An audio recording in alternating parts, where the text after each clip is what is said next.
Hi, team. How are you? I hope you can hear me okay. I'm sitting outside doing some work, which is the beauty of this job.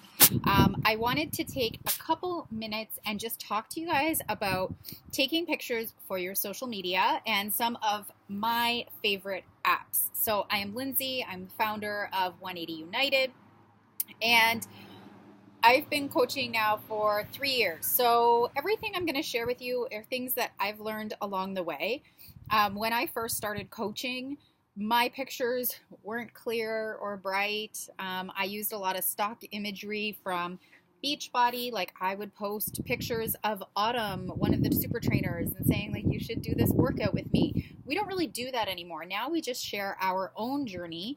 We don't share like Beachbody pictures or anything like that because Beachbody isn't our brand. We are our brand, and we share us. So, for example, right now, as I'm sitting here working, I snapped a picture and I posted it on my Instagram, and I talked about how I am working, and my goal is to empower women to feel confident. And so those are the things we share.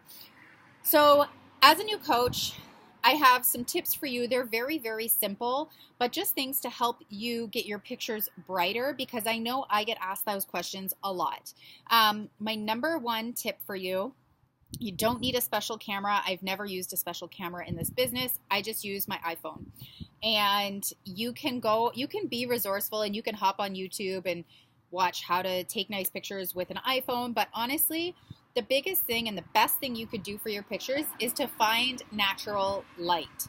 So that means if you're going to take a picture of yourself, instead of putting your back to the window, if you're inside, instead of putting your back to the window, you want to face the window. So make sure you're looking into the light. So the light is coming this way because that is natural light is incredible. Same when I take a food picture. If I have food on my plate and I want to snap a picture of it, I just put it down on the floor in front of the window. So I have natural light that is coming in, and then you also see the wood floor underneath it. It usually looks pretty good. Or you could do something simple and pick up like a piece of white Bristol board if you wanted at the dollar store and put your plate on that to take pictures of your food. The next thing that really helps, as long as you have some natural light, it makes a big difference. But what you can do then, I'm just going to share with you some of my favorite apps, and then that's basically it. So most of my pictures, I put an Instagram filter on them. There's a couple ways you could do this. If you're going to post the picture on Instagram, you can just load up into Instagram and pick your filter. If you don't want to post the picture on Instagram, but you want to add a filter, you can just simply put your phone on airplane mode and post as if you were going to post the picture on Instagram, and then share it. And it won't share because you're on airplane mode, but it will save to your photos.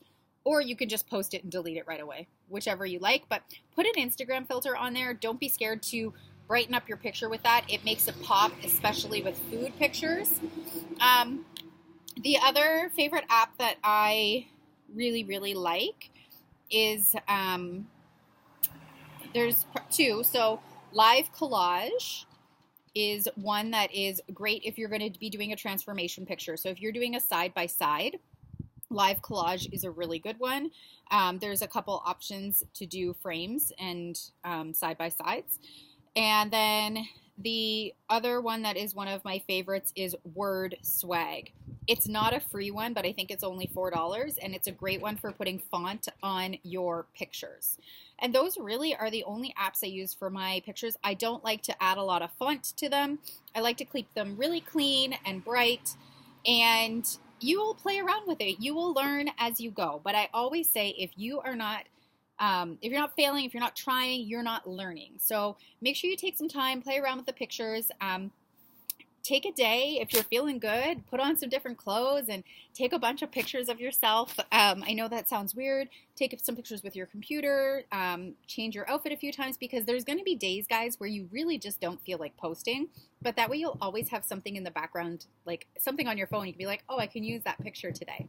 The other thing too, I was just going to say one more thing for you guys about taking a bunch of pictures. Now my brain isn't working. Oh, when you start as a coach, we always say take your before pictures. And yes, this is super, super important. But here's what I want you to do. I don't want you to just take one before picture. This before picture, I have learned from doing this because I just have one before picture in the same bikini. You don't need to share these right away, but you need to take them because you're going to look back on this journey and you're going to wish that you had those pictures. But when you go to take your before pictures, take them in different outfits, take them in different bikinis, take them in a sports bra and shorts, take them in an outfit. Take them in, like, honestly, just have a bunch. You can save them onto your phone in another folder. But then as you share your journey, you're going to have different before pictures to share as you go through your own transformation. So I really hope that helps, guys. I would suggest starting with posting on Facebook, posting on Instagram.